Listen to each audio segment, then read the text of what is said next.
I like Costco. That's where I'm still stuck on, because I like Costco, and people laugh at me all the time because I will waste my entire day by going to Costco to save 4 cents or $1.99. So I was just talking about you. Here's the thing though. I also tell people that if something brings you joy, keep doing it, but don't do it if you analyze your time and you don't have time for the other stuff. Totally. So if you told me you're going to Costco to save 4 cents on a loaf of bread and then you're complaining you don't have time to go to the gym, I'd say you probably want to drop the Costco. Right. 100%. That's where I think in the book I talk about, starting with the calendar, because that's where all the gold is. That's where the knowledge is on what to do.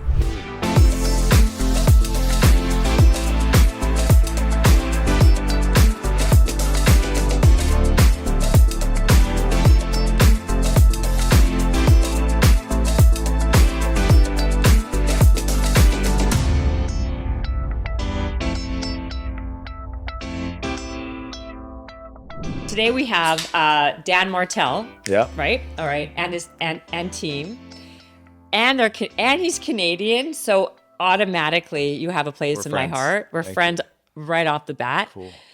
He wrote a book called "Buy Back Your Time," and I thought he was joking. I gotta just say this because his schedule is super, super tight.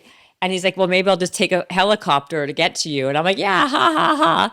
And he legit meant it and took a helicopter to get here. And I had no idea you were being serious. Yeah. Yeah. Sometimes, LA, as you know, it's so unpredictable. We were just down in San Clemente and I wanted to get up here. And we've done this before in LA specifically. There's certain cities where a helicopter move makes sense, again, to buy back your time, because it was either that or 90 minutes on the freeway. And I got to be back in Newport. So, and I have my son here, so we just made an experience. Okay, wait. How long did it take to get here from there? 17 minutes. So on the helicopter from San Clemente, which is like Orange County. Yeah. Okay, to like where I live, which is like Santa Monica. Where we landed, yeah. It was 17 minutes. Ish, yeah.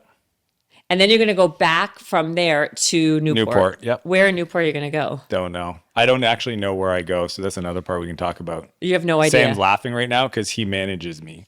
I just follow heels. Usually Anne's here, but we couldn't fit 4 on the helicopter, so she's waiting for us with our driver. This is hilarious. I know. Okay, wait. How much did it cost to get the helicopter? Don't know. Anne has a budget. So the way I do my life is I create rules, and as long as the rules are followed, I don't get involved in decisions. So Anne knows what my hour to buy back my time is worth. So if it's less than that, she just makes a decision. Oh my God, I love this. I'm so happy you're here right now. Let's go. So you always take the helicopter in California? No, not always. It depends what I'm trying to do. And if I can get there and save time and the numbers work, for sure. Yeah. Okay, so like here, last time I think we did it, we were in Santa Monica doing a pod with David Nurse and Casey. So we did 2 back-to-back, and I had to be in Temecula for another podcast. So we took the helicopter, landed on property, did the podcast, and then I was in Hollywood for dinner. So why didn't you I guess you couldn't land it over here. No, the pilot tries typically, but usually there's aviation space issues. So why? Okay, because I'm far from Santa Monica, so that's like another 30 airport minutes. It was only 14 minutes. That's it? Yeah. Okay, that's because the traffic is really not that bad right lucky. now. Yeah. So couldn't you get closer? Like I do have an area over there. And you're speaking my love language. At the end of the day, Anne tries, and if she can't, she can't. And I just literally stay out of it. It's kind of funny because like people, like even my friend Damon that flew down this morning with me on my plane, he goes like, "What are you doing today?" And I was like, "Well, I know who I'm going to talk to, but I don't know like what the order is." And he's like, "Well, how do you not know?" And I go, "Because Anne managed it. She literally 100% of my calendar is managed by somebody else." Okay, but how did you get to this place? So like walk me through your life, because in all transparency, I had no clue who you were. Yeah. And then our friend, I guess our mutual friend, introduced us. We have I went through your pod, listened to your stuff, know your background quite well, love the books, the concepts. My wife actually loves your stuff. Really? Yeah. Just the idea of strong is the new skinny. Yeah. That's my old book, but yeah. I know, but she loved that one. I love it. And I saw the new bold one. But my background's kind of crazy because if you went back and met the 15-year-old version of Dan, you would meet a very angry, dark, drug addict, criminal. And because you were in jail, I saw. Yeah, I ended up in juvenile detention twice by the time I was 16, 17. For what? Everything. I mean, I got I got in trouble from shoplifting to assault to drug-related charges to stealing a car, high-speed chase. I mean, things that I was pretty ashamed of for a really long time. Wow. Okay. So then how did you go from that I to know. taking helicopters, in LA and having all the things you have? So let me just kind of tell you what I do know, and then you can kind of go back. sure. Okay. I know that you have a fund Yep. that you said that was you've it's $100 million in revenue. That one, yeah. Right. And you've invested in 60 startups, over 60 startups. Yep. You do a ton. You're the biggest executive coach in software. Yeah, software right? as a service, SaaS, yeah. You do a lot of speaking gigs. Yeah. And now you do a lot of social media stuff. Yep. Someone's following you around, doing your I've little got stuff. 5 of those guys, but Sam runs the team. Sam runs the team. Yeah. So you've got 5 of these guys. So how did you go? Like, I want you to talk about the evolution. Like, what was the evolution of how you became where you are now? Well, just so everybody feels better about themselves, I'm really old. Not How really old are you? I'm 44. I'm not really old, but I've just been doing it a long time. This is 27 years. Okay. Then why do I only know about you now? So it's interesting. I'll let people know kind of what changed for me to get to a place where I was at least being a productive member of society, and then why is the media thing a thing in the last year? Because it's only 14 months old, which is bananas. I know. Really? Yeah, and it's kind of crazy to me too. So just so you know, I'm still like, whoa, what's happening? Because it's kind of, okay, wow, that's interesting. The moment that changed for me is I ended up in adult prison, eventually released into a rehab center. And it was this place on the east coast of Canada, small town of Sussex, New Brunswick, this incredible therapeutic community called Portage that saved my life. I mean, I spent 11 months doing the work, the all caps, the work, whatever you want to call it. Like, now I know what it was. I didn't know it at the time, but it was personal development. It was, internal family systems. Is all of this stuff. And it was exactly what I needed. And, my dad still, when he speaks on stages to other parents struggling with kids that deal with addiction, he always says that Portage gave his son back. So, wow. yeah, I'm crazy grateful for this place. So you were addicted to you were a drug just addict. everything. I was addicted to not feeling. I was a drunk. I was everything. And luckily, this place helped me get sober. And what happened was 11 months of therapy. How old were you back at this point? 16, 17. Okay, you're still young. Yep. And at the end of that journey, I was helping the maintenance guy, Rick, clean out one of these cabins that was built in an old church camp. And I found this old computer, this 486 computer, dusty, just sitting in a room. And next to it, a yellow book on Java programming, some software language. And when I opened it up, it made sense to me for whatever reason. And I just followed the first chapter, and I just tapping away. 20 minutes later, I get the computer to print out the words "Hello World." And I don't know, I was like, whoa, that's cool. Wonder what else is there. And I just kept following the book, and it literally became my new addiction. It became the thing that I became obsessed about, as I got out and into the world. And, my dad was always said growing up, he's like, if you just find something you're passionate about that isn't illegal, Dan, I think you do pretty good with yourself. So when I got out, this is 1997, discovered this little tiny thing called the internet.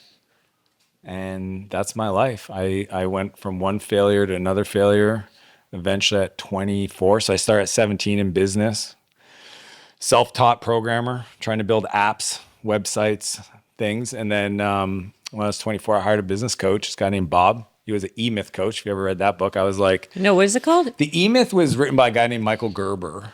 And, I read it, and it was just this idea of building systems. And I was like, okay, I've tried business twice by myself. Clearly, I'm not good at this thing. I can't do the same thing over and over because that's the definition of insanity. So I get this book and hired this coach. And within the first year of trying, we did almost $1 million in revenue. Wow. It blew my brain wide open. And it taught me habits. It taught me vision. It taught me, one of the first exercise he asked me to do was to write my eulogy.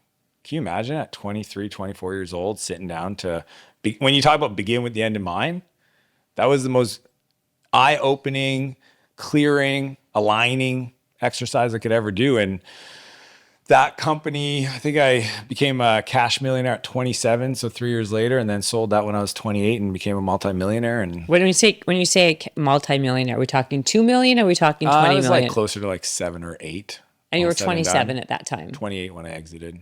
27 when I made cash million. That's like cash in the bank. 'Cause Yeah. like a lot of people say they're millionaires, but It means nothing. I know. That's They're why not. I want to know the yeah, and like and I mean, so this, what's crazy is you like go there at 28. Again, I'm 44, and then I've always been a builder. Sometimes hard-headed, sometimes incredibly dumb, emotional, not smart. I just never stopped. And even moments where I took 2 years off to like chill out, I was still angel investing. I was doing other stuff, and I'm just a byproduct of waking up every day and just trying to be a little bit better. Okay, but so now you're 27, you have like 7 million in the bank. Let's just say. What do you do now? What's the next thing? I moved to San Francisco. Okay. Yeah, from New Brunswick. Okay. Big move. Yeah, it was huge. I mean, the other side of the world, really. Yeah. Think about it. If you actually look at the country, Atlantic Canada is like way out, almost in the ocean. And then I moved to the other side to Why there, of all places? Silicon Valley. Tech. So you want to be close to I wanted tech. to see if any of my crazy ideas would. Am I really good or am I lucky? You know what I mean? Like that was always, it was a little exit in the grand scheme of things. And that's what I went. Didn't know a soul. Showed up with my backpack or my suitcase, and I just started going to events and trying to figure this thing out. And yeah, and I eventually met some entrepreneurs and invested in companies. Which ones did you invest in? Hootsuite was early, so that's $1 billion company today. Intercom, so it's a messaging app. Get Around that compete against Turo. It's 60 is what's reported. It's more like 100 now. But And how much were you giving each? Like 25,000, 100,000? no, more like 100.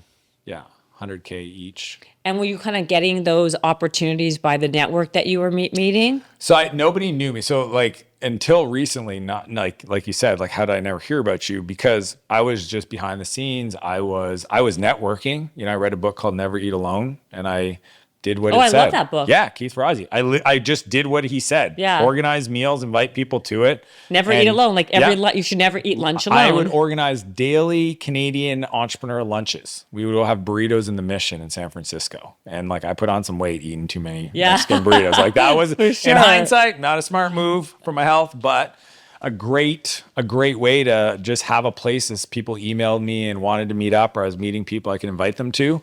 And I met hundreds, and I wasn't trying to start anything. So it was kind of fun for me. I moved there and I didn't know a soul. I almost went home after 3 weeks because the truth is San Francisco specifically, they don't like people that aren't from there. Like if you didn't go to Berkeley or Stanford, or you're like, they were like, who are you? What are you trying to get from it? It was really weird. They were very standoffish. Yeah, aloof or... Yeah. And just like, oh, you don't want to build $1 billion company? Because like people go, what are you working on? I go, I don't know. As soon as I said, I don't know, they'd be like, I'm going to talk to this guy because he's working on $1 billion company and you're clueless. It was kind of interesting. So I did this for 3 weeks, going to coffee shops and trying to meet people, and nobody would want to talk to me. But by the way, how long did you live there for? 5 years total, okay. Beginning to the end. But what changed for me, and everybody listening can take this lesson, was I cold emailed. I saw a blog post on TechCrunch's tech site, and it said, here are the 100 most influential CEOs and online bloggers, tweeters, all that stuff. And I cold emailed every one of them. And I just asked them questions about like, I'm new to the city. I'm trying to get to know people. Here's my skill set. What do you recommend I do with this? This like 3 sentences. And it was Paul Graham, the founder of Y Combinator, which today, incubated Dropbox and Airbnb and all these luminary tech companies. He replied, and most didn't. And he said, all startups need help with marketing, help them with that. And I said, oh, next day I go to Ritual Roaster, this little coffee shop on Valencia Street in the Mission. And first person I meet, they go, what do you do? And I said, well, I help startups with marketing. And he's like, I'm a startup, help me. And I was like, game on. So I went 3 weeks with people not talking to me, ignoring me. I remember calling my brother, like, this city sucks. People aren't very nice. I'm used to Canadians. Yeah, that's right. And the truth is nobody knew what I did. And I think a lot of people go through life and don't know how to explain what they do. And then they confuse people and they wonder why opportunities don't come to them. So now I'm very clear. I wrote a book called Buy Back Your Time. People ask me, what do you do? Doesn't matter. All the other stuff you talked about. If somebody asks me, they see me driving around, they go, what do you do? I go, I wrote a book. That's it. It's Keep just it clear. simple, stupid. It's so clear. And then people go, oh, okay, well, if you're driving that car, you wrote that book, I might want to read it, or you flew in on your plane. Maybe I should read the book. Cool, read the book. And then in there, they get to know who I am. No, I think that's a really good piece of advice, because you're right. Like, I get people who call me all the time or email me or text me for like information sessions, or they want to, whatever it is, right? And I say, well, what do you do? And they have no clue, or they're talking in too many syllables. And I'm like, you lost me already. Like, you should have an elevator pitch that's so succinct, where people know, okay, this is what I do. I wrote a book. Great. I can understand because if that. they don't, you think, well, I can't have a conversation with somebody that confuses me at this level. We're talking basic entry level.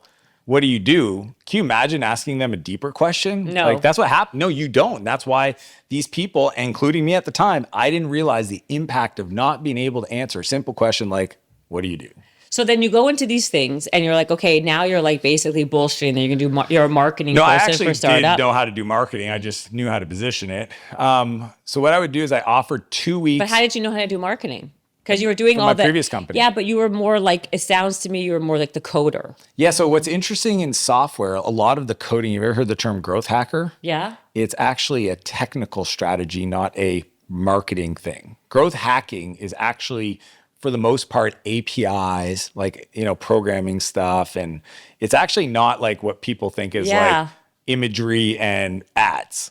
Growth hacking is trying to scrape a website, find everybody's email, and send an email to invite them because they've been tagged in a photo. Right. And then they sign up for Facebook. That's smart. By the way, I know a lot of people have made a ton of money being able to do all that stuff. That's LA. Really well. LA's media background is, like all the guys, there's a ton of companies that just figured out SEO. They figure, and they also, Airbnb, they figured out how to cross post on Craigslist from their app. That's a programming problem, not a what channel are we going to run our TV commercials on?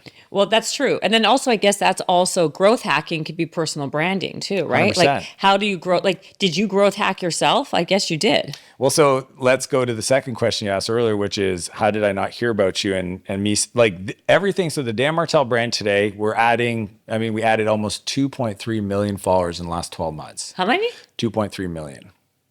Where? Instagram, YouTube, TikTok, LinkedIn. How? Well, lots of stuff. I would say, because people knew that I was doing YouTube before. Okay. So like when I started 14, 15 months ago, I had a YouTube channel. I've been doing it for 9 years. I had 60,000 followers. Yeah. Okay. Now we're almost at 500,000. So Wow. The big thing, if you want to know, Jen, because people want to know the how, you got to understand, I just decided to stop treating marketing like a marketing department, instead decide to build a media company. And that was the difference. And I call it the difference between going from amateur to pro. And I know a lot of people that say they want to have a lot of impact and help a lot of people, but they're still acting like amateurs. And I used to brag about it. I used to be like, I shoot all my YouTube videos for a whole quarter in 2 days a month, and I switch my shirts and I batch everything and I have these scripts and da-da. And then I'm wondering, like, why are all these other people growing? And my videos would get 2,000, 3,000 views and I wouldn't add any subscribers. So that's how I used to do it for a very long time. And what changed was the decision of really just going all in on media. But because I realized everything that I wanted to accomplish in my life, Dad, at that point, on the backside of two things would be 10 times easier, 100 times easier. And that was reputation, which luckily I had a good reputation. The problem was the second part, which is reach.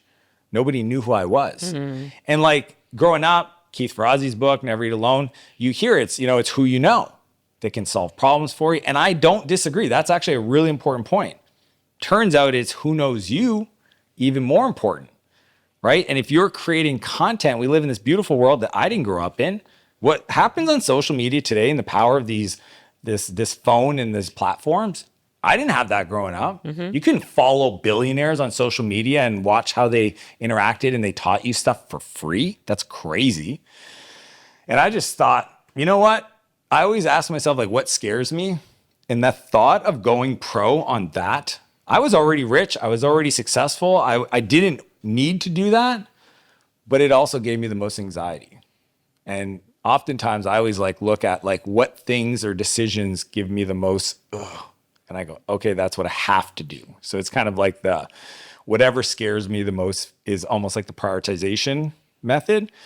And then the book is really what started it, though. So the book came out last January 17th. My publisher said if you sold 4,000 copies, that'd be really cool. It sold 20,000. It's now #1 book in entrepreneurship, time management, and small business in the world. It sells more copies every week than the previous week. People in the publishing world says that's a pretty good thing. Who's your publisher? Penguin Random House. And I'm a person of faith, and I had this moment. So it comes out in January, and it's probably April or May that I realized I've been asking God for this gift my whole life. And I wasn't going to just ignore it. I almost ignored it. I honestly almost decided to keep building my businesses and not support the book, not support the message, not do the thing. Because again, it was scary. I didn't want to. I remember I talking to my wife. I was like, I think I'm going to go all in. She's like, what does that mean? I said, the thing. Like, the Gary Vee thing and the Hormozy thing and all these people thing. I think I'm going to go do that. And she's like, well, you're not doing that in my house. And I'm like, okay, that's fair. And I called up my buddy Sam, and he lived back on the other side of the world at that time. And I said, I think I'm going to go and build a media company, Martell Media. I'm going to go all in. I'm going to shift my whole life. I literally thought, okay, if this is this is where I'm at and this is my priority, I'm going to do this.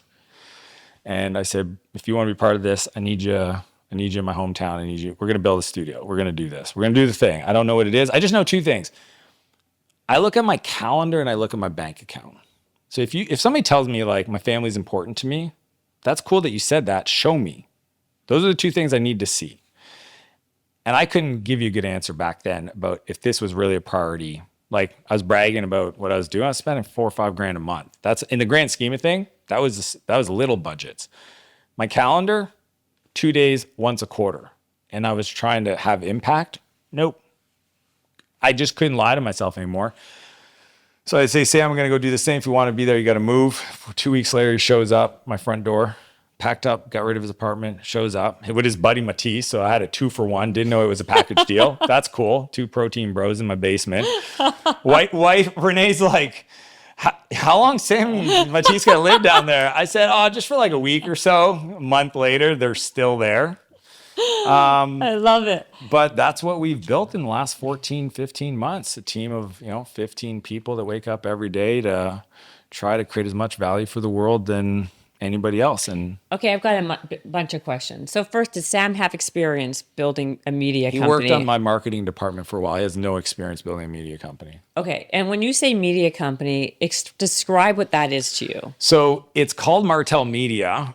And we don't produce anything for anybody else. Right. It's all my own content, which is kind of bananas. We have an equipment room that's got more stuff. I'm like, what is all this? Like gimbals and drones and da. And Sam's convincing me that we need all this stuff. And I'm like, okay.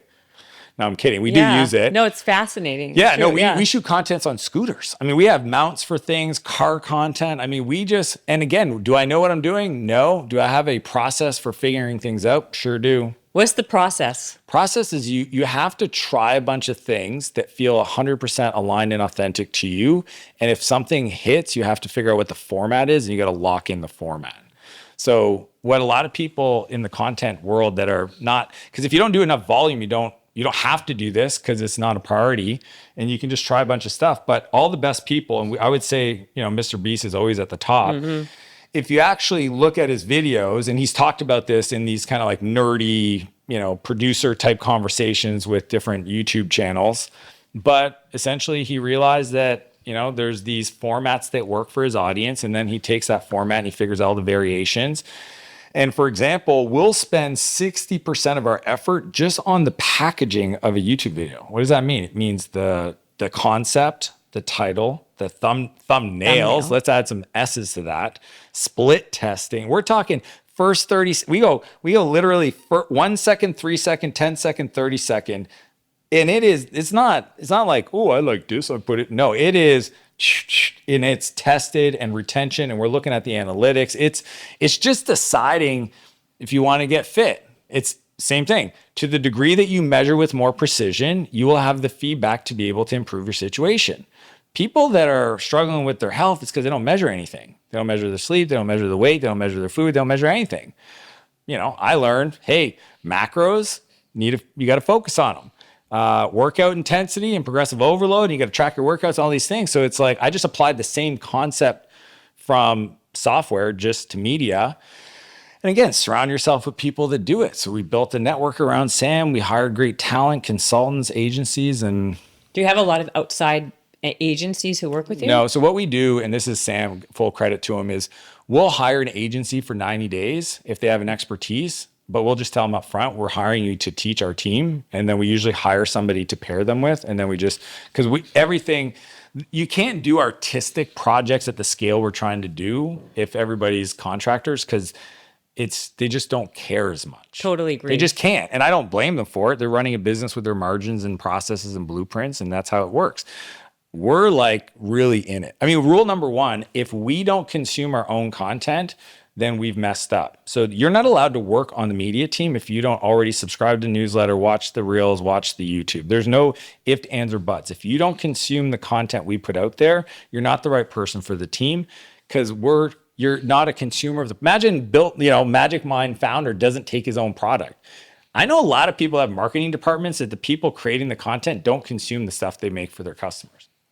I could not. You gotta like drink the Kool-Aid and live It's authentically. It's just impossible. You can't win without that. So I understand. So basically then you decided 14 months to go all in on you. Mm-hmm. You built a team around it. And your team now is not just Sam, but people around it. About 15 people, yeah. How much does it cost a month to upkeep that? Sam would know the numbers because he manages it with Todd. Yeah, I'd say over 6 years. Yeah, no, give a real number like Todd's number. Give me like a real number. Like it's 100 probably grand? like 180. 180 a month. Probably. So does that mean when that includes people walking around with you 24 hours a day or whatever? They're not allowed in my house. They're not allowed in your house? My wife said no. No in your house. That's why you do it They all. have to text her if they want to come to my front door. Sometimes they show up for some stuff. They have to text her the day before. If they don't, I tell them run away.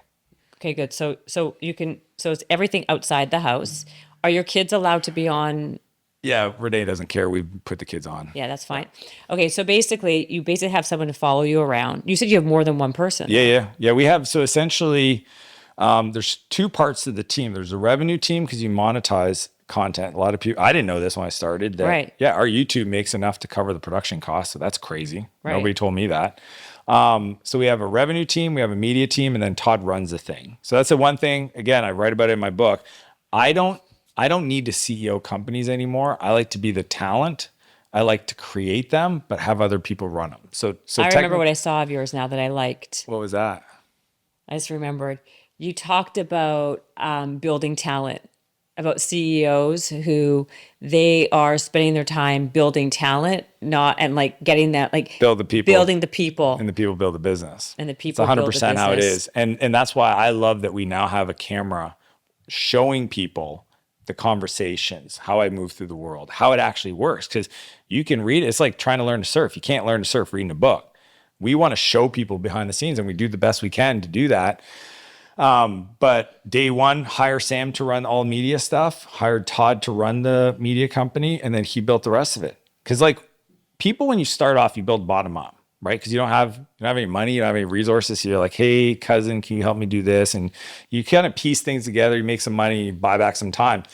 But most people actually make it at the top or have some kind of liquidity or event. They're not supposed to do that again. They're actually supposed to start top down. Nobody ever told them that. So I learned a long time ago because I made that mistake. And I go, why would I do that if I've got money in the bank? Next time I hire top and then they deal with all of it. I think that's a great strategy. My question is, what happens for people who don't have millions of dollars in the bank to spend $100,000+ a month? They don't need to. Walk me through how someone can build a media company with themselves when they have very little money. This is literally what I teach my friends all the time. Anybody interested, follow me right now, just follow me on Instagram and ask me that question and I'll give them the playbook. Because I get all my friends have watched me do this in 14 months, asked me the exact same question. Guess what I did? I wrote it down and I sent it to them. So here's the thing. First off, your gear is your phone, period, full stop. Number two, focus on one platform. Instagram is the best for monetizing. Okay. I can talk about why, but let's just go. And because it's the best messaging platform. And that's honestly the reason why. Then we talk about formats. Well, you got to figure out what works for you, but you need to do at least 3 to 5 stories per day. You need a main post 3 times a week. You need to do 2 reels a day. That's a lot of content, but not really. Wait for the second part. Most people are already creating the content every day. They're just not capturing it. So I have a camera that sits on my desk on an angle. And anytime I'm in a meeting where people ask me questions, so let's say I'm with a bunch of my CEOs and they're asking me questions, or I'm talking to a team, I'm doing leadership development, anytime where I'm teaching or answering a question, that side camera is on and it automatically records and saves it to a Dropbox. And that produces the content the team clips and puts on my social. I did that for the first part. The only reason I added more capacity is because we wanted to do more. But if I didn't do anything other than have an editor and use my phone the way I just explained, everybody could grow their brand. And it's not a lot of effort. And it costs you, I mean, an editor might cost you $1,000 a month. Maybe you can do like $20 a video, like a clip. It's just the problem is nobody got the reps, so their content's not very good. So I was going to say to you, I think a lot of times we're struggling with the content because unless you have a busy life and that you're doing a lot of stuff, you're stuck with like having, if you have a boring life, it's hard to create content. Okay, perfect question. You want to know how I do it? Mm-hmm. Sam calls it creating the containers. So what Sam realizes there's certain experiences or moments where Dan gives his best stuff. So what he did is he asked me to work with my assistant to restructure my calendar so that the scenarios are in there that gets him what he needs. So for example, it's one of my favorite things that he realized, and it's some of our most viral content, is I've always done youth work, youth programs, at-risk youth, juvenile detention centers, recovery centers, always part of my life. Sam goes, you know, we do the youth club or King's Club, but the way you're doing it right now doesn't get the kids asking you questions. You're teaching them and then you're hanging out with the car, but they're not really like, and he goes, it was really brilliant on his part. He goes, here's what would be great is one, shorter teach, then Q&A. Then we've got the in-room Q&A. And then he goes, at the end of it, before we go outside for the car show component of it, could you ask them all to just think, if they had an opportunity to sit down with you at a coffee shop and ask you a question about habits, mindset, or beliefs, what would their question be for you? And then what we'll do is the first 10 that find you to ask you those questions, you'll let them sit and start your car, because I have a whole car collection of supercars. And I was like, okay. The first time we did that, I can't tell you how much I loved it. These kids, there's this little kid, Chet, if you go on my reels, you'll see them. And he asked a question, it's like, how do I sell more candies? And it was a genuine, and I was just like, let's talk about it. And I gave him an answer that 100% helped Chet, but it actually would help. And I think it's almost 2 million views. And that format. Now he took. What's the answer? Well, the answer is you figure out who buys your candies, kids, and where do they hang out? Parks, and which park in your city has the most kids, call the city. And he never thought of that. And I said, if you show up at the park, you're going to sell all your candies out. Now, brilliant. But it's not that. It's a principle I've learned a long time ago, which is who's your ideal customer? Where do they hang out? Make an offer they can't refuse. Okay, I'm going to ask this question for my son. So him and his friend started this business about they go to Smart and Final, they buy a bunch of candy, and then they take it to school. And then their idea, and I'm all for it, so maybe I'm a bad mom, but they'll do it until they get caught. Yeah. Ask for forgiveness, not permission. You're is not my a bad motto. mom. You're an entrepreneur. I am really. And so they buy all this candy. They go to the school, and they take the candy and half it, and they try to sell it. Right? Yeah, they buy wholesale. They sell retail. Right. Yeah. To these kids who want candy. Yeah, for sure. Is there any suggestions for them on how they should sell more candy in an enclosed environment? 100%. 2 things from my drug dealing days. I would figure out how they could empower other people to sell candy at other schools. 1. 2, before that actually is how can you differentiate the candy? And I think there's a way they probably could. And that's where that kid was doing the freeze-dried version. So he bought Skittles and then put it in a freeze-dry machine, dehydrator, and it would turn it into like this crystal Skittles. So he's taking a raw material, adding some value, and charging a markup for it. That's such a good idea. Just saying, I'm full of them. I love that. I'm going to clip this and give this to my Take kid. it. Like, it's and go have your kids go. Like, this is the cool part is now that we figured out going back to the content format, once Sam realized that, then he goes, oh, what are other things Dan does that we can turn it into better content? So I do leadership training every Monday. And we sat down and he said, okay, here's what we're going to do. You're going to teach these things because these things are what people are asking about. It's also what you need to teach the team because like I'm not going to just teach stuff for your content. I need to make sure I deliver what I need. So that's all we did. We sat down and said, okay, this is the kind of things I think the team's missing. He goes, okay, well, out of 100 of those ideas, 60% is what I think will do well out to the world. Can you just start with the first 60%? I said, cool. That content now is going viral. So I just think most people don't ask themselves, like, for example, if you know Q&A content because they see content like this and they go, well, how do I get on podcasts? Most of the clips you see is not me on a podcast. It's me with the angle of being on a podcast, but this could be me sitting down with my executive assistant and her asking me questions that she needs the answers to make her life easier. And it just happens to turn into content. I love it. Like It's 100% one-on-ones. true. My one-on-ones with my leaders is content. I go into the studio. We have a studio we built. Again, I don't want people to go like, I don't have a studio. Go into your office, your boardroom, and have your 4 or 5 direct reports sit there and ask me, write down 5 questions that you really need me to answer, but ask it in a way that would be broadly applicable to other people. They all sit down, they write down those 5 questions, and you go, who wants to go first? And the first person asks, and you answer them, but you answer broad enough, not specific. So because what happens if you're too specific, it lacks context. You don't explain yourself wide enough so that the people watching, they go, well, I don't know. What does he mean by that? Last Tuesday when you did this thing, where are they? You know what I'm saying? Yeah. So you have to just Totally change it a little bit. Everybody wins. They get the content. I call it net time, no extra time. So most of my content creation is just capture with the tweak of the format that Sam looks at and just tweaks a little bit. So what is your ultimate goal? Besides just helping people and trying to give people content, you want it to be a content creator, obviously. Are you trying to be like, obviously you're trying to be like a Gary Vee or I'm looking at your book here, the people who are on this book here. Some pretty world-class Like, people. are you trying to be like an Alex Hormozy? Are you trying to be like a Trying Tony to be Robbins? a Dan Martell. Right. So, this is very time consuming too. Like, how many hours are you? 3 hours a week in the studio. That's it. That's it? I just live my life. And have someone just like with you all the time. Yeah. So then, okay, how much money did you make before lot. you? Like, are we talking upwards of? Are you like upwards of 100 million? Are we talking 70 million? Just from you going to San Francisco, you're making all these investments. Some of them hit, some of them didn't. Yeah, I have a portfolio of companies that we do over 100 million every year, and it's highly profitable. But I've built and exited 3 of my own companies, invested in 100 plus, and 4 of them are billion-dollar companies. I am wealthy, unapologetic. I'm rich. Don't have a problem with that.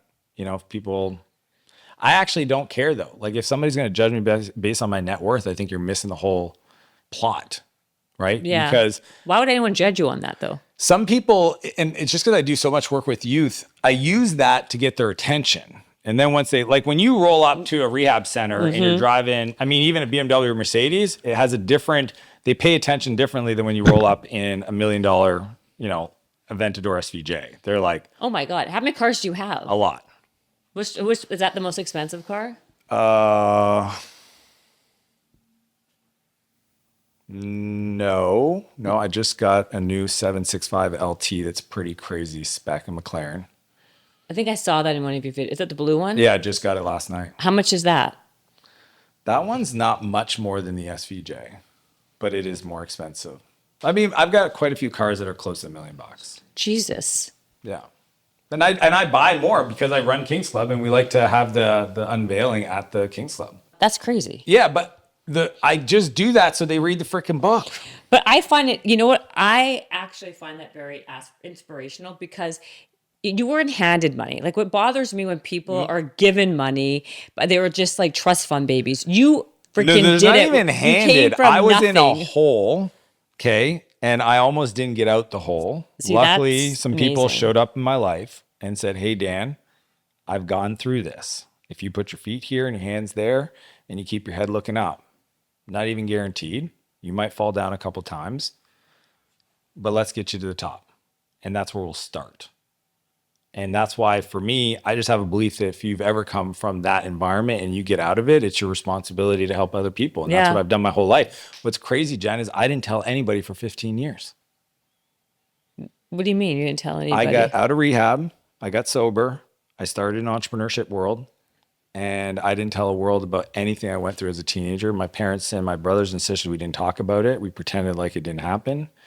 And it wasn't until about a decade ago that I just decided that I had the most powerful thing I could use to help other people was my story. Wow. When you say parent, are you talking about your foster parents? No, my real parents. I was in foster care, but yeah, my birth parents are still alive, and they're now part of my life, my best friends. Were they, when did they become part of your life again? They were always, so I grew up in a really tough like home and got taken out when I was 12 and then brought back when I was 13, 14. Oh, what happened? Just a lot of stuff. Just a lot of stuff. I mean, the things. And then you went back into your house. Yeah. And then you were living And there. my parents separated, and I lived with my mom, and she let us do whatever we want, and she would buy us booze and cigarettes every Friday, and that was her way of showing love. And it's bananas. It's bananas. And how about your My dad? wife grew up in a completely different home, so when she hears these stories, she's just like, How did she grow up?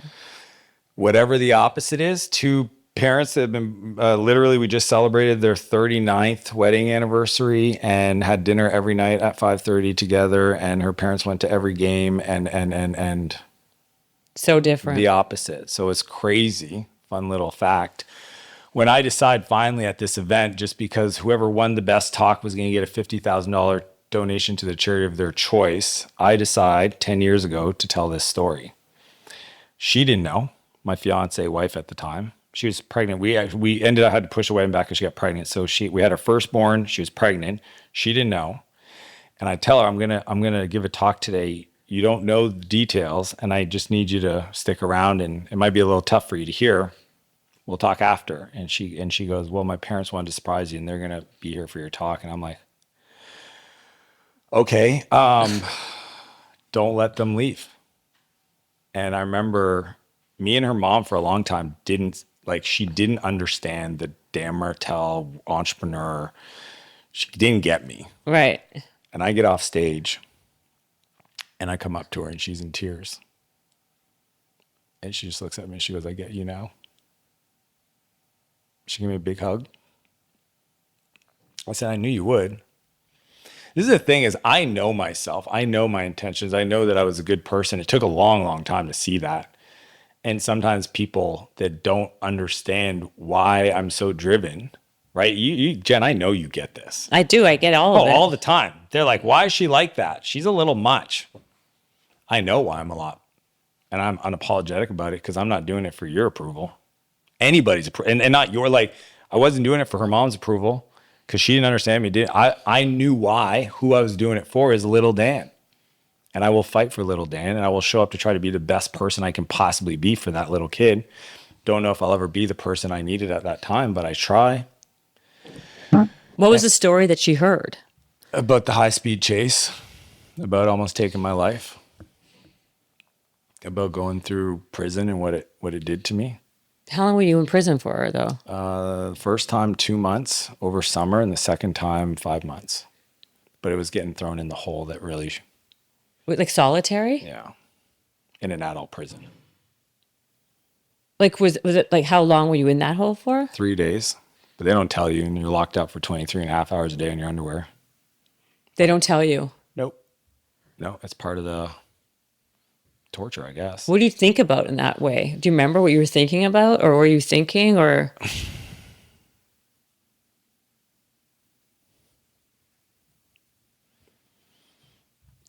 It floats from, I wonder how much longer, and I wonder how much longer. Like, you just think, maybe I could make a rope out of my pants or something, and I just a lot of crazy thoughts. I mean, you're in this, where I was, because it was an adult prison, there's whatever, let's call it 8 cells. And there's 2 juveniles, but the other 6 are full of adults, and they're rocking the cell, which is they're sitting on their back, smashing that door, screaming at the guards. And I'm just hoping the doors don't accidentally crack open and they decide to come in my cell. So I don't know. What was I thinking? I was hoping I was going to wake up. What a crazy dichotomy of life, right? Like where you came from to where you are now. I know. I pinch myself every day. Like My dad calls me. He's like, can you imagine? No, I couldn't imagine, Dad. Like, if people see me, that's why I know what I look like. You know what I mean? Like I know they say, hey, look at this guy, he's full of himself, and look at how he looks, and he thinks he's cool. It's like, well, you have no idea. You have no idea, right? No idea. I'm not that cool. I'm not full of myself. I'm very honest about my shortcomings. I'm very honest about what I'm doing and why I'm driven. And you know, sometimes I was from my wife 2 days ago. She was like, "What are you thinking of?" You know, women like, yeah. What are you thinking about? What are you thinking about? It's like 4:30 in the morning. I'm laying on the couch, and what you thinking about? I said, I'm undecided if my drive is a massive trauma response to resolve my ego's need for acceptance, or if I'm doing it for the right reason. She goes, yeah, probably. So like, that's the kind of weird things I think about because of, you know, I think that the people that have gone the furthest down have the most to give the world. That's just the truth. If they can figure it out, the people that have gone through the most have the most to give. It's always been that way. Of course, because they have life experience to pull from. It's deep. 100 If they can go to the bottom of the ocean. Because a lot of times these things happen to us. Again, this is a byproduct of continuously doing therapy and betterment and personal development is, you know, the truth is the person with no secrets is the freest person in the room. Totally true. But sometimes we do have to go to the bottom of the ocean where it's dark and cold to investigate, to ask ourselves these questions, to even audit those memories and ask ourselves, are those even real? Did I make those up? Or did they happen? And what else was involved? And what meaning did I associate? And am I willing to bring it to the surface and throw some sunlight at it? Because that's scary. I mean, who have you looked at? Like when you did like besides, you know, when you were kind of coming up and all the other things, did you have very specific habits? Obviously you're into fitness. You're very fit. Did you like lean on fitness to kind of teach you certain things like discipline and patience and all this stuff? I'm glad we've documented some of it. When I was 20 some years old, I was, 32% body fat, 265 pounds. I'm 214 right now at like 9%. So I struggled with my weight my whole life. And even this version of Dan is from last December. I decided, somebody said some dumb comment to me that said, you know, there's 22 million millionaires in the US, but only 3 million people with visible abs. I said, well, I should have visible abs. And so you're like, I'm on this train. We did this whole thing called Project Visible Abs for 90 days. It was this stupid, here's where I'm at, here's where I should be. Can I do it? And if I don't, the stakes I was at, if I didn't hit the goal, I had to enter in a fitness competition as I was, you know, no tan, no shaved chest, no nothing, dad bod. Like it was banana. I recorded the whole thing. And what did you do? What was your routine? I learned two things: macro-based nutrition, progressive overload training style. And those two things, obviously with consistency, changed my whole physique, my whole body, my whole energy, I got down to, I started at 231. I got down to 197, shredded, ripped, no TR. This is all natural too. I met Dr. Mike Israel the other day in Austin. He's like one of the top YouTube dudes. I actually love him. He's funny. And he goes, the TRT looks good on you. I said, all natural, dude. Whole foods. No testosterone. Not even creatine. Really? I know. And then that's where you go, well, that's not smart. Well, no, I don't. I just had a whole podcast before you got here about creatine. Do you eat a lot of red meat? Lots. You don't need creatine, they say. I know. Like this is, and I guess what? I absolutely blast my legs at the gym, which turns out it releases a lot of testosterone. I know. So like these are all the things I learned because once I made the decision, then all of a sudden people in my life started getting introduced. My coach, Alan, who looks like Superman, and my team, and we have a fridge in our studio. It's called Martell Macros. It's like meal prep, food, everybody trains like this. It's a non-negotiable. If you're on the media team, we're not having a conversation about how you show up physically. You need to show up physically fit. If you're not, there's a 90-day video you should watch and get on the train. Well, I think it also says something about your mindset, right? I think that when you show up fit, it looks like you're someone who has discipline, who like puts time in. Quiet confidence. It's 100% true. Mental strength, right? It's hard. Like to do something that's hard, and when you don't feel like it and you don't want to. I call the bicep vein the McLaren of the body. The bicep vein. Yeah. Oh, I see. 100%. Because it's one of those things that if you see, you like, yes, even if I did TRT, it doesn't give you a bicep vein. You have to do the work. You got to do the work. So what do you do? Tell me the routine. I want to know, like, I pretty much work out 7 days a week. okay. What time do you wake up? Like, give me your daily habit. I get up early. So my habits are dialed in, and you don't start here. I'll tell you what it is so you have an idea of what it can look like. But I'll tell you this. This today is a byproduct of identity, not habits. And I know you know that that's actually the way that this becomes not hard is it just becomes who I am. 100%. So that's what I've done. So who am I? I'm somebody that gets up before my kids because I don't want my drive to ever impact their life. What time? It's 4 a.m., 3:52 this morning. Okay. And I post on Instagram every morning. You can follow me. You can see that I do it. So I get up early. I do my morning routine. It's about 2 hours. And it's not like, so he's like, you have to do cold plunge and all. And I get that. I do what I want to do. I want to create connected to my creator. I want quiet time. I want to read. I want to review. I want to meditate. I want to focus on I want to look at my vision. So that morning time till 6:30 when these guys wake up. Right. How many other kids do you have besides? 2. Okay. They're 11 months apart, Irish twins. Oh, really? Oh, wow. My wife is an angel. Oh my gosh, I know. Can you imagine? No, I can't. It was bananas. Yeah. Yeah, I was excited. She was not. I can imagine. And then usually the morning part, that's when I do like strategic work. I'll like look at my different companies. I'll get reports. I you know what I mean? Like I ingest information. And then I go to the gym around 8 o'clock with my trainer, and I just train with other people because I know that I push. And this is the big thing I learned through Project Visible Labs is that when I work out with somebody else, I'm at least 30% more. I'm pushing harder. I feel safer, right? Some of the lifts that normally you wouldn't do as heavy because you don't have somebody to spot you, or you wouldn't have somebody saying, hey, look, let's go to failure. And it's not just failure. Let's go to failure to partials to a static hold. So you're doing 7 days a week of weight training. No, I'm doing a day of active recovery on Sundays. So which is like what? Like a active walking? recovery will be incline cardio. I'll do some core work. I'll do some kettlebell walking lunges, whatever. Like nothing crazy to rip the muscle, but more just for stability and mobility. And the other 6 days you're doing heavy lifting. Yeah, I do like whatever split. Are you doing a split? Oh yeah. Okay, so how long is it? 45 minutes? 60 minutes, start to finish, and I'm in zone 2. So my coach has this belief you don't have to do cardio if you actually work out. Yeah. So most people go to the gym and don't break a sweat. If you saw me work out, you'd be like, poor soul. Okay? Really? Oh, the videos are there. We recorded the whole 90 days, and I've continued doing this almost a year now. Okay, so you work out every day with a trainer and people. Not every day, but I would say 70% of the time. Because look at this one. He looks like a body. Like he I'll looks show like you. a And guess what? bodyguard. We used to call him Skinny Boy Sam.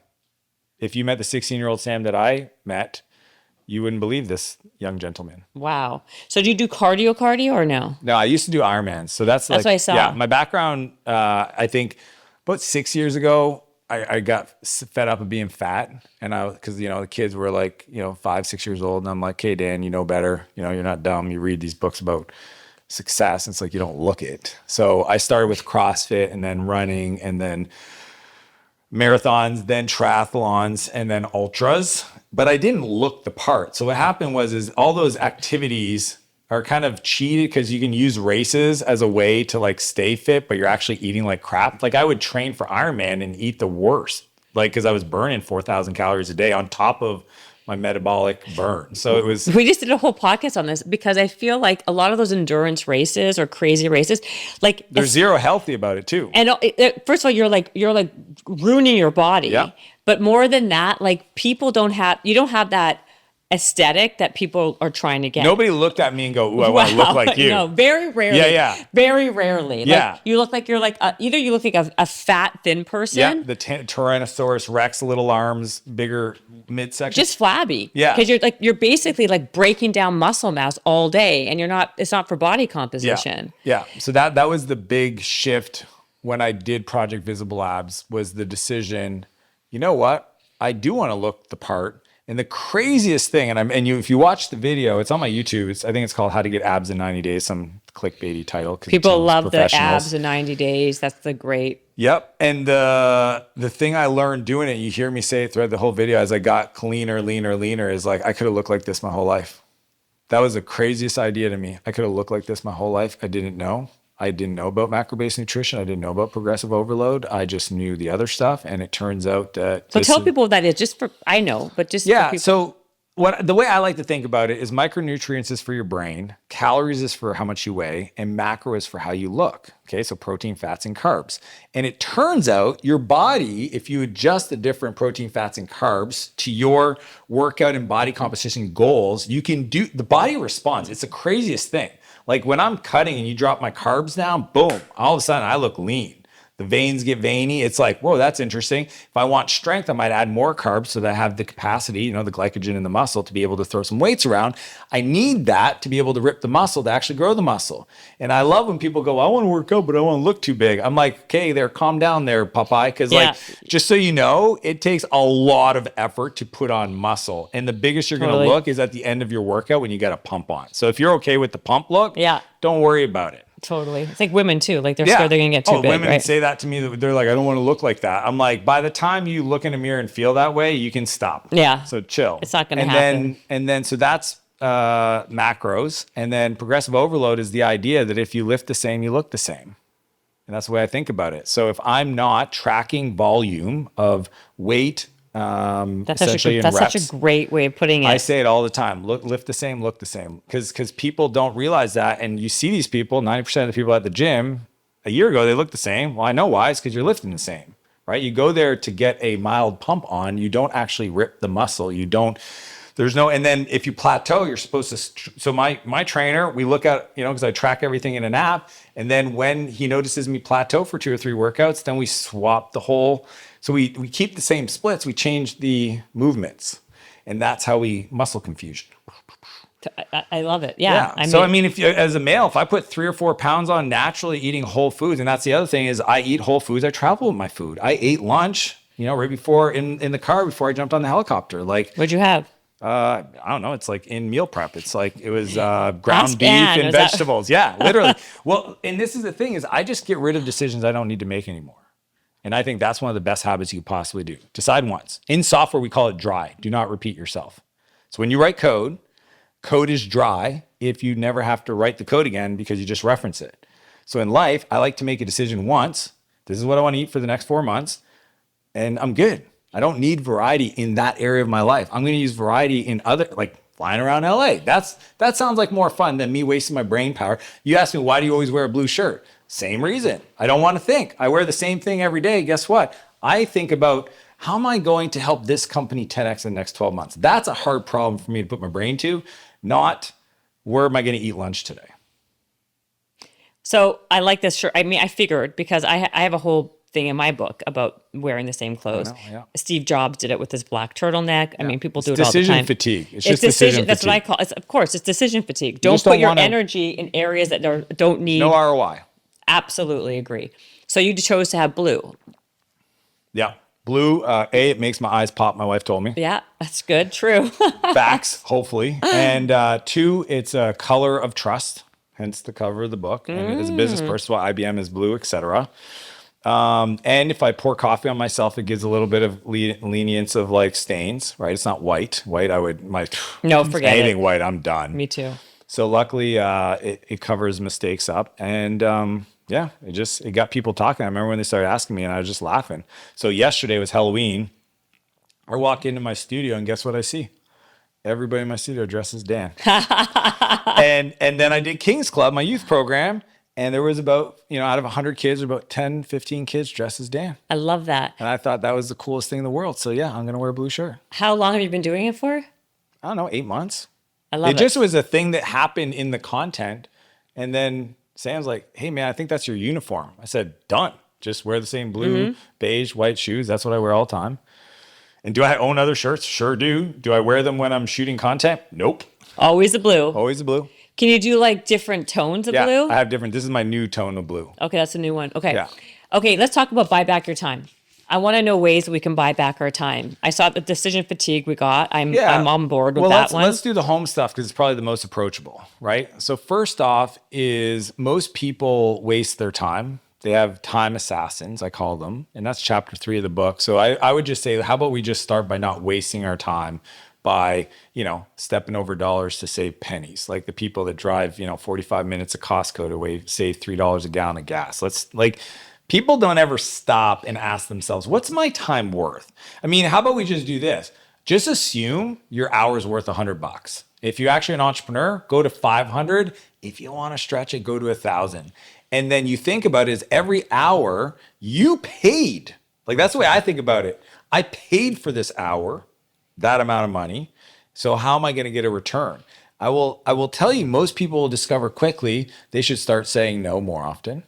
Okay, because a no is a yes. A no today to somebody is a yes to a goal you decided on yesterday. And some people say yes to stuff because they don't know what they should be deciding on. So they don't have anything to say no to. So I just look at the calendar as where I think a lot of people have opportunity. I mean, again, if you have the means, you should not be cleaning your own house. Well, I don't like people in my own house. That's cool. Do you not like creating jobs?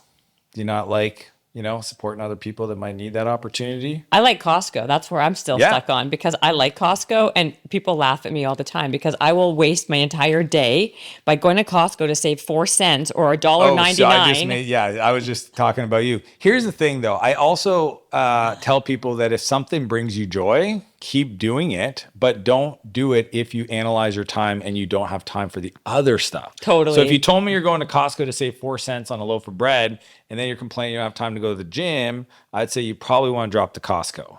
Right. 100%. That's where I think in the book I talk about, starting with the calendar, because that's where all the gold is. That's where the knowledge is on what to do. Also, there's a big difference between busy and productive. Yeah. You can make yourself busy all day doing silly things that get you no return on your investment. Busy, not effective. Yeah. Yeah. And I mean, so like one thing I talk about often is, let's say, so that's the home stuff, and there's enough apps today and it's very inexpensive. Wash and fold laundry service, meal prep. So I have all my meal prep stuff done by a chef. And then you go by a chef or by a food service company? No, chef. And I have a house manager, Betty. So like when you said Anne, Betty reports to Anne. So Betty manages my whole life. She's the CEO of the Martell family. Betty is. Okay, so what's Betty's job? House manager. Okay, which entails what? Everything. Tell me. Okay. Is my passport expiring? Betty. Insurance on my car is Betty. All my real estate, Betty. My car collection, Betty.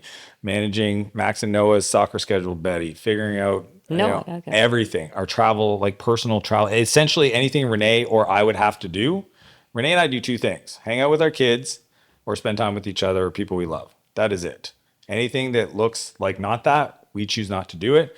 And Betty supports us. Now, Betty has a team. Betty has Sarah that cleans the house. She has people deal with all the fixing and the stuff. And again, you don't start there. You start by buying back your time and then reinvesting and doing other stuff. Wait, does your wife cook? Nobody cooks. Betty deals with everything. Betty, does Betty do the cooking, or she has a chef to do the cooking? We have a chef that does meal prep. Betty heats things up. She works 10 a.m. to 6 p.m. So she makes the meals from 5 to 5:30, and we eat as a family at 5:30 every night. Every night, 5:30. Okay. Who makes the kids breakfast and lunch? The boys. They do.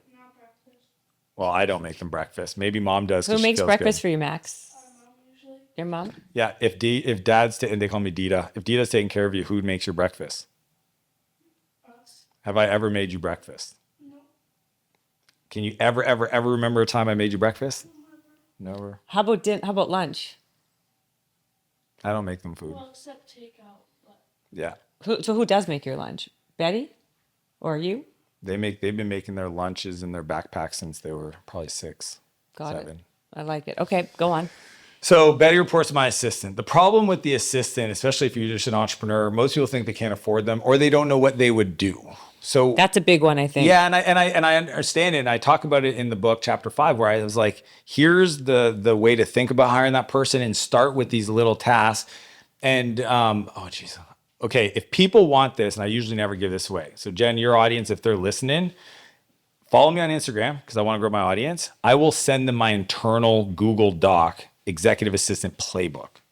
So we're talking. Send it to me. Never mind my audience. I want to know it. I will get you a copy. Don't forget. Okay. Sam, make sure Ann sends that to Jen. But if you follow me on Instagram, Dan Martell, 2 L's of Martell on Instagram, message me, direct message EA Jen. If they don't add Jen, I'm not sending it to them. I will give them the direct link to the Google Doc. And it's my internal sanitized 40 pages long of here's what they do. It's the North Star principles. It's the meeting structure. It's the preference files. It's everything. Because once you see it, then you're like, oh, I hired somebody and I was still doing their job. That's what most people do. So I'll give that to everybody listening on Instagram. This podcast is literally meant for me. From the candy for my kids, how to sell more candy, to the Costco, It's my favorite to the pods. executive assistant. it's I swear to God, consulting. I should be taking notes on myself. Okay, go on. So the assistant one is the next big area of opportunity. Once you go personal, then I go professional. And the reason why is anytime you're doing something that somebody else could have done for a quarter of what you charge for whatever you do, it's actually very inefficient.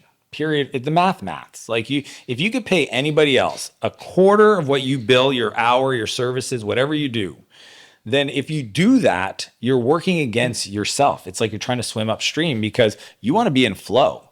The reason why people watch me and they go, how do you have so much energy? I just stay in flow all day long. I don't deviate. I don't have to think about where I'm supposed to be if I'm on time. I know we're talking and Sam's giving you whatever he's doing. And then I don't have to worry if I'm late on time, somebody canceled. We're talking. And I just trust that the process is going to take care of itself. You're going to be late, by the way. That's okay. Okay. Yeah. He's letting it go because the content's good. Okay, wait. Finish what you just said. Executive assistant, personal assistant. Yeah. So most people on the personal assistant, they're doing stuff that they should just give to somebody else. Yeah. And it's hard because learning to let go is actually an issue with trauma. And we don't get into that, but that's what it is. It's like fears. And the truth is, if you don't learn to let go, you'll always be a prisoner of the world you created. True. That's why I wrote that book, because it took me a while. Okay, I need to get one more ways we can buy back our time, and then you can leave. Yeah, I would say the next most approachable and easiest for people is stop running so many errands. Just sit down and think of it. Like I call it a movement study. So in manufacturing, what they'll do is they'll put a pedometer on their employees and they'll measure who's walking the most, and then they'll go and see what they did and then put the stuff around them. So they'll create, if you actually watch in facilities, they'll start moving the raw materials in better locations so the person has to walk less, because the biggest cost in most manufacturing is labor. So most people don't apply that to their personal life, and they don't realize that they spent 7 hours driving or 5 hours running errands. It's like my brother had a home building company and he spent half his day just moving equipment around and buying stuff at Home Depot and doing all this stuff. And I said, dude, that's an entry level position part-time. And all you got to do is be a little bit more prepared in the morning with a list, give them the list, and then you go and you actually go close more deals to sell more houses, not run around in your car thinking you're being productive. Because I think you're right. It is a letting go situation. It is. People they feel like they can do it better than someone else. This is my rule. 80% done by somebody else is 100% freaking awesome. And if you don't think 80% is good enough, it means you got to get better. That's good. Okay, well, what we'll do is, because really I wanted to talk about this book, and we didn't really talk about it as much as I'd like. I love what we did instead. So I like it exactly too, what but I like it too. But I also like actionable things that people can like have, when they can like be like, oh, I can do that. I can integrate that into my life. So those are a good amount. What we'll do is next time you're here, you can helicopter to my backyard, or my roof. I have a huge roof, by the way, where I can fit a I can I'm put a usually helipad in this area anyway, so like I know Lewis houses around the Yeah, corner, right here. and and a few others are in Santa Monica or like Delray or whatever, Marina Del Rey. That's a little bit far, but Okay, like right that here. tells you how much I know where I'm at. That's okay. You have a helicopter. Yeah. So you can just put one over here next to my house, and you can just kind of jaunt right in here for a few minutes, and then you'll coordinate this whole thing. This was fascinating. I'm glad that we got introduced. And is there anything besides following you on YouTube, Instagram, buying your book, buy back your time? That's it. Just the book. If I can help you. Just the book. Just the book. Just get the book if you're inspired by anything I said. My whole backstory is in there, how I helped the best. And if you feel compelled, follow me on Instagram. I'm a good time. I love it. Thank you, Dan, for coming on the podcast. It's an honor, Jen. Thank you so much. Thank you.